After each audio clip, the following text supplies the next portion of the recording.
Hello, everyone. I'm excited today to talk to you about biking skills and drills, specifically talking about climbing and descending. So, what's the whole purpose of talking about better biking skills and doing the drills to enhance those skills? A couple of key points to be made. First is being able to ride safely, especially when you're riding in groups. Of course, this all leads to better performance, improved efficiencies on the bike, enhance your ability to ride better and be able to adapt to the conditions out on the road, whether that's in training or in racing. Okay, so let's first talk about climbing. What are some of the key elements to climbing? And these points really speak specifically to either riding on a tri bike and or a standard road bike with clip-on bars. So first, thing to consider is when you're on a climb, especially a longer, steadier climb, is to sit in the saddle towards the back of the saddle. This allows you to be able to create a little bit more momentum along with standing. Standing can also help you to enhance your momentum. And both these come at a point maybe during the climb when you feel like you're starting to slow down, your pedaling cadence is dropping, maybe there's a steep pitch in the climb. Both of these elements help you to re-engage the climb and enhance your momentum. Pedaling is also important, and having good pedaling technique of the climb, making sure that you're focusing on smooth over the top and coming through the bottom of the pedal stroke. Particularly, you probably be a little more powerful, of course, on your pedal strokes going up the climb. Make sure that you remain supple though, and you'll focus a lot on how the foot translates forward towards the front wheel as you climb, and that will help you to be more powerful as you climb. When you're sitting in the saddle and you're engaging your pedal stroke, your glutes will be more active during this time. And so that's another key element to when you're sitting in the saddle and how that helps you to maintain that momentum. Climb at your own pace. This is a key piece to better climbing, not trying to climb too hard, too fast, especially early in the climb. Anytime that you quote, put yourself in the red zone, you'll wind up paying for that effort later in the climb. Always make sure that your cadence is around 60 plus for steeper climbs. You may even find that it's less than that for really steep climbs where you're having to stand out of the saddle. When you're on longer gradual climbs, cadence of about 70 plus is optimal. So you're going to wind up finding a gear selection that helps you to meet those cadence levels. So stay relaxed in your upper body is another key piece. Not tensing up in the shoulders and making sure that you're not gripping the bars too tightly with your hands. Certainly as you ride up a climb, especially a long steady climb, pushing or pulling on the top bar or hoods can really help you to increase the amount of pressure that you can apply to the pedal. And you can see in this picture here, when you apply pressure, whether it's pulling or pushing on the top of the bar or the hoods, that applies pressure through the hips, which you can translate into the pedal stroke. So some people find pushing into the bar is more effective. Some people find pulling on the bars are more effective. You probably find doing both throughout the climb will help you to increase your power on the pedal strokes. Okay, so there's a video that I want to show, a couple of videos I want to show you on climbing. Global Triathlon Network and Global Cycling Network are a couple of online YouTube organizations that wind up being able to give you some good examples of different cycling technique, and they have a couple on climbing. So let's take a look.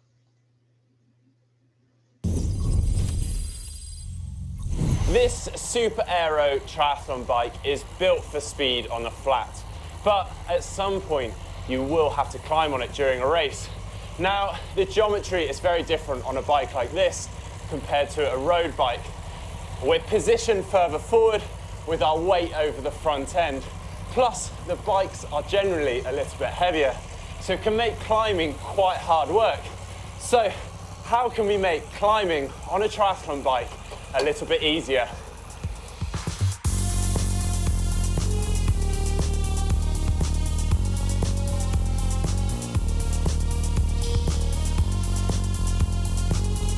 Firstly, let's take a look at the main differences on a triathlon bike. Most triathlon bikes will have a cockpit with a flat base bar like these. Now, these are often be a lot lower than your road bike handlebars. And then, of course, we've got the size of the frame and wheels, which makes the bike heavier, but also makes it harder to maneuver, especially when you're getting up out of the saddle. So, on to the climbing. And to be honest, not a whole deal should change. We're still riding a bike up a climb. So a lot of it just comes down to confidence and being comfortable on the bike itself. Now, my position's a lot further forward on this bike. So as I'm climbing, I'm just pushing myself back into the saddle a little bit more. And the common mistake is to tense up in your arms and shoulders due to the base bar being that little bit lower. But it's really important to stay relaxed, to conserve energy, and so that you can freely move the bike underneath you. Whether you ride in or out of the saddle is really up to you, and at times the terrain will make that decision for you. Riding out of the saddle will allow you to apply more force to the pedals by using your body weight. Now, it does use a little more energy, but it may be necessary to get you over the climb. Just before you get out of the saddle, you may want to consider changing up one gear so that you're not spinning out. Now, when you're out of the saddle, there's a lot of torque going through the chain. So if you do need to change gear again, you may want to sit back down momentarily so that you can softly shift through the gears. When you get out of the saddle, there's nothing wrong with swaying the bike from side to side. In fact, I do this quite a lot. It actually allows you to use your body weight more by almost stepping into the pedals. And don't forget that you want to pace your effort on the climbs. It can be very easy to ride a little too hard due to the increased weight of the bike. And remember, whatever goes up must come down. And when you get onto the flat with a bike like this, that's when they really come into their own. When you're looking to book a race, you should always check out the course profile to see if your bike is set up for the course ahead. Now, there's a number of lumps and hills en route. You may want to take a look at your gearing. Do you have enough? Today, there's a lot of gear choices and cassettes on the market. For instance, I'm riding an 1128 cassette to make things a little bit easier on the climbs. The more time you can spend on a triathlon bike, the better. And being able to climb well on one isn't something that happens overnight. So give it a go and let us know how you get on in the comments below. And to see more videos like this, Okay, so that really was a focus on using a triathlon bike. Let's see what we have to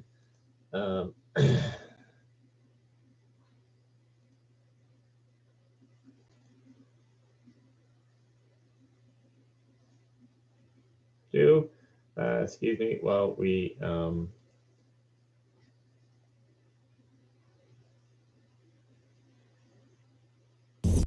talk about a road bike. Sorry for the interruption. When you first hit the bottom of a climb, the temptation is to stamp hard on the pedals. You're often excited and the adrenaline is pumping through your body. But the key to success on a climb, whether it be getting a personal best or simply getting to the top, is getting the tempo right. There are two main factors that determine your climbing ability. The first is your technique, both on the bike and with your pacing, and the second is your power to weight ratio. Unfortunately, there aren't too many shortcuts for the second aspect, but there are plenty for the first. For longer climbs then, it's important to stay seated for the majority. Get out the saddle from time to time for comfort, and sit back down again as soon as possible. If you follow pro cycling, you'll notice that a lot of the pros, Alberto Contador particularly, spend a lot of time riding out of the saddle. But this takes experience. But if you find riding out of the saddle is comfortable, then do it, because it is all about comfort. Try to keep your gears light. This means spinning a smaller gear at a higher cadence. It might feel good to do 60 RPM for short bursts, but for much longer than this, you're going to risk compromising your performance over the duration of the climb. That's because lower cadences exert more force on your muscles and will do more damage. So keep the gears easy and spin. Look to ride at a cadence of around 80 RPM, or a little bit either side.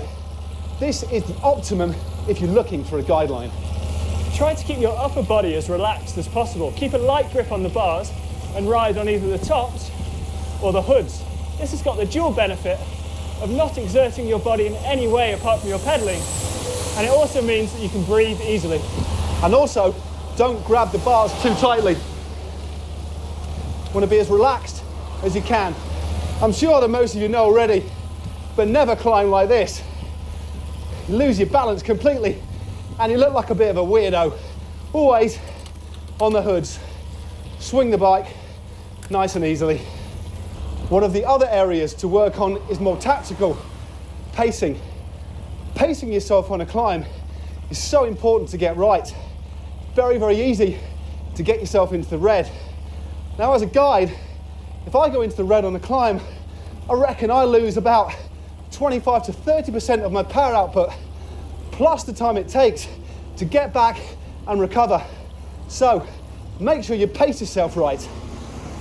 Finally, and this is something that we alluded to at the start of the video, sometimes climbing is all about power to weight ratio.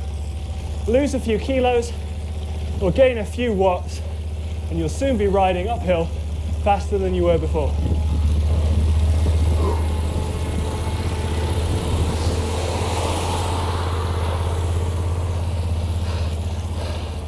Again. Okay, so climbing. All right, so let's move on to descending. So descending is also a very important part of cycling and often overlooked by a lot of individuals. But when you talk about descending, safety and remaining in control is always paramount. Obviously because of the speed at which you descend and because of the turns and the different types of road surfaces that you'll encounter. But a few key points will help you to ride safe, but also be able to enhance your performance down the descent. First of all is to ride in the middle or the back of the saddle. Bend at the waist and hands are always typically placed on your drops when you're riding a standard road bike. If it's a tri-bike, then your hands are on the end of the bars near the brakes. And these 3 bullet points really help you to put an even disbursement of your weight over both wheels, so that way the wheels are in better contact with the surface of the ground. So you can see all these individuals in here, all are bent nicely at the waist, weight is distributed over the wheels, hands are on the drops, and allows them to descend at a faster pace, but at a safer in a safer manner. Okay, typically you ride in a larger gear or harder gear, if you will, down descent. That way you can adjust your pedaling as you need to, and it really helps you to be able to maneuver the bike a little better when you can ride and pedal down the descent, and it will be able to, you'll be able to adjust to any gradients, changes, or turns as you descend. Certainly stay relaxed, like when you climb, stay relaxed as you go down the descent with no sudden movements or braking or turning. Try to be very calculated in how you descend down a long climb. Okay, descending and cornering, super important. This is where You can lose a lot of time, but also this is where a lot of safety issues come into play. So a couple of key things to remember. Brake before you enter the turn.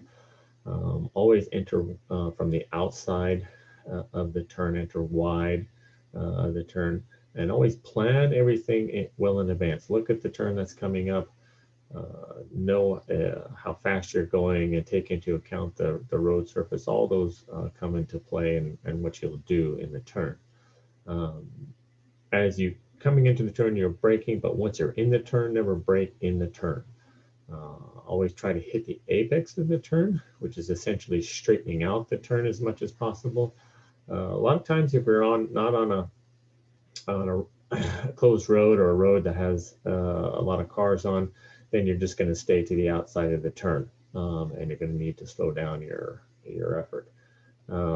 When you're in the turn, knee is always up, inside knee is always up, and you're applying pressure to the pedal on the outside knee and on the inside hand. So you can see in this individual, he's got this leg, the outside leg is applying pressure to the pedal. His inside knee is up, and he's applying more pressure to the inside of the handlebars here. So pressure, those two pressure points help you to create more contact with the surface and be able to go through the turn safer and quicker. And then when you're going to exit the turn, always exit wide out of the turn. Now, if you're already wide in the turn, then there's no sense in doing that. You're just going to straighten up the bike as you exit that turn. Okay, a couple of key things about cornering and braking.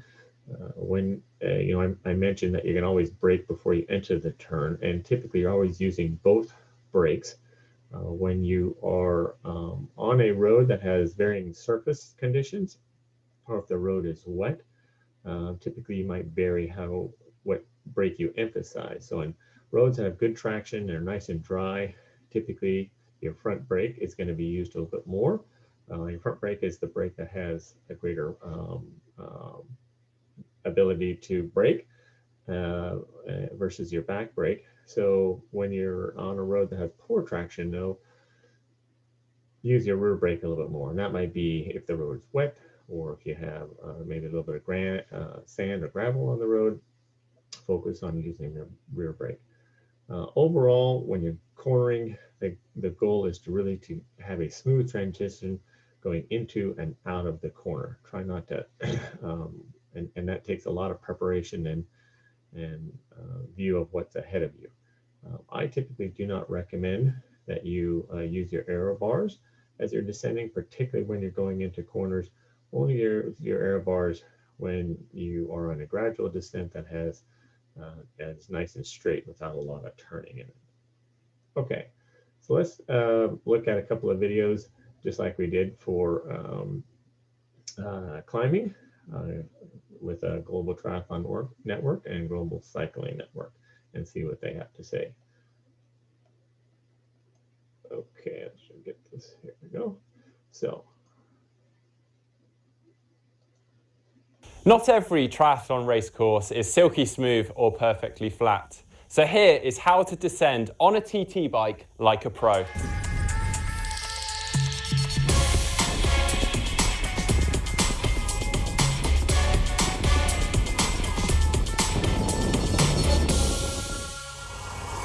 Coming down a hill, especially at speed, can take confidence, concentration and composure. So perfecting your technical skills on a triathlon bike can save you valuable seconds and even minutes on your overall bike time. So how do the pros descend so fast?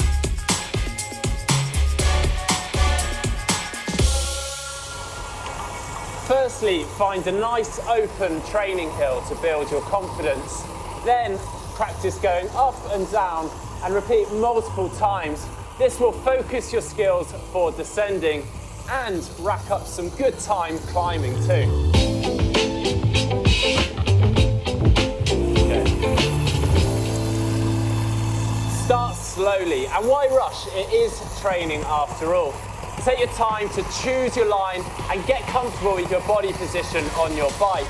Then once you've had a few descents with control and confidence, then you can consider building your pace with control and safety. Now this is probably one of the most important points, but relax and breathe. Being tense and rigid on the bike will only have you fighting the bike rather than it working with you. So try to stay relaxed and soft in your upper body rather than holding on too tight. Next up, we want to think about where we're looking. It can be very easy to just cautiously look at the ground in front of us. Now what you want to do is look at the direction in which you're going. So on a corner, for instance, you should be looking at the exit. Do this and you'll notice an improvement instantly. How you distribute your body weight on the bike is what really separates the pros from the rest. As you round a corner, you should apply pressure to the outside pedal at the 6 o'clock position and the inside handlebar. This will just relieve a little bit of pressure from the saddle so that you can move yourself around, which is really useful when you're riding a triathlon bike, where generally your weight is a little further forward and can make the front end feel a bit twitchy. So as you're descending or rounding a corner, just push yourself back into the saddle a bit, and that will just make the bike feel a lot more stable. Now, it's unlikely you'll be needing your aero bars for the descent, and for a lot of races, they'll actually disqualify you if you do. But if you're confident with descending and you want to keep your speed up, just get down nice and low on the handlebars, especially as you're rounding the corners. Finally, stay calm and collected. Make sure you do all your braking and gear changing before the corners. You should avoid braking around the corners or hurriedly trying to clunk through your gears as you accelerate out of the corners. That is how to descend on a TT bike like a pro. And practice really does make perfect. So now it's over to you. And do let us know how you get on in the comments below. And to see... Okay, so that's cornering using a tri-bike. Let's look at what Global Cycling Network has to say about descending on a road bike. Perfect cornering mixes a raft of different skills. But if we really drill down to it, cornering is simply about grip and confidence. One without the other isn't going to get you very far. But as you're here watching a video about perfecting your cornering, I imagine you've got confidence pretty nailed already. So it comes down to grip then. How are we going to find more? Well, line choice is obviously incredibly important, but in this video, we're going to focus specifically on body position and technique. Looking where you want to go is a very basic skill for a cyclist, but it's surprising just how many experienced cyclists forget how intrinsic it is to good cornering technique. And I'm not just talking about knowing which way to go or what line to take. Turning your head and looking at your exit as you enter the corner opens your body up and leads you through the turn. And the faster you go, the more important it is. It also prevents fixation, which is where you look at something that you desperately want to avoid, but yet are drawn to it by your eyes. It's often the edge of the road on the exit causing you to run wide or panic and jam the brakes on. Look at the exit instead and you'll carry your speed through and then out of the corner. You still need to think about the rest of your body though. So drop your outside foot to the bottom of the pedal stroke and then put your weight through there, lifting your bum out of the saddle slightly. Now, this gives you more control over the bike on anything less than a perfect road surface, because putting your weight over the contact patch of the tyre really helps them to bite if they're struggling for traction. Now, on a road with a perfect surface, this is probably unnecessary, but I've yet to find that road. When we think about riders on high-speed corners, we tend to think of them crouched low over their bikes for stability. But in reality, that's actually only the case on bumpy corners or poor road surfaces where your tyres are struggling for grip. And that's because with a higher centre of gravity, you're much further away from your base, meaning that if your tyres do start to slide, it's much harder to correct it. Well, pretty much impossible, in fact. But the other thing that a lower centre of gravity is good for is on repeated, quick turns where you're much more manoeuvrable, you can throw the bike around much faster.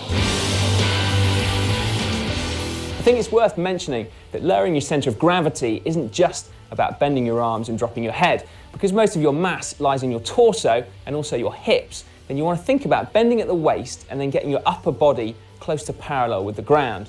And also, by stretching out of the bike in this way, you'll also spread your weight perfectly between your two wheels, because there is a tendency, if you put too much weight through your front wheel, then you can cause it to lose traction by overloading the front tyre, but then don't put enough weight through it, then equally you won't put enough force through the tyre and it can break traction that way too.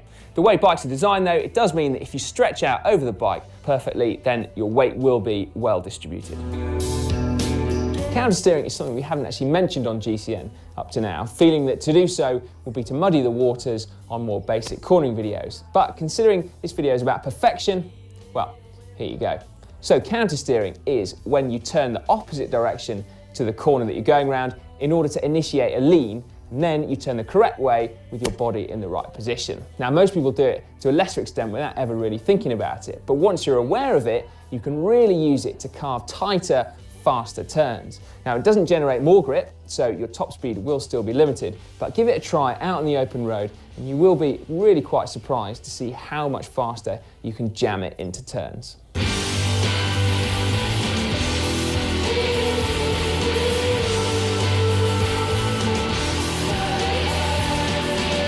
To practice these techniques, why not take a leaf out of the mountain bike book and session a series of corners or a whole descent? When you get really familiar with a stretch of road, you can then start to implement these techniques one by one and then feel how they improve your grip and therefore your speed. Now, if you do want to go into line choice in a bit more detail, well, why not click up there and watch how to. Okay, so that concludes our discussion today on climbing and descending. And I hope you enjoyed the presentation, and until next time.